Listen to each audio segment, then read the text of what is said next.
Amyuka Ssaabaminisita owa Namibia Netumbo Nandi Ndaitwa naye atuse mu ggwanga ng'ayaniriziddwa omubaka wa Namibia mu Uganda Godfrey Kirumira Kalule ne minisita omubeezi ow'ensonga za Kampala Kabuye Kyofatogabye.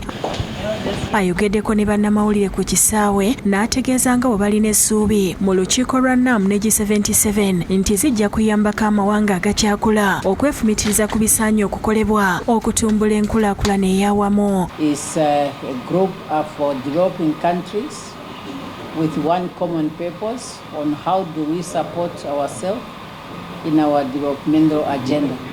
Nandi ategeezezza nti obugenyi bwe mu Uganda era bugendereddwamu okunyweza enkolagana wakati w'amawanga gombiriri n'okutumbula ebyenfuna.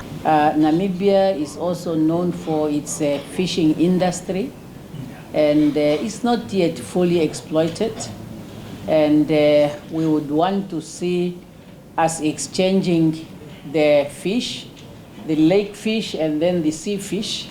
It is very good business for the two countries. And then the tourism industry, we need to market our countries together. Alaze obwetaavu obw'okukwasaganya bamusigansimbi ba Uganda ne Namibia batuuke ku nkulaakulana ey'awamu. We would want to see Ugandan business people investing in Namibia and Namibian business people investing in Uganda. Download the app on App Store or Google Play Store now.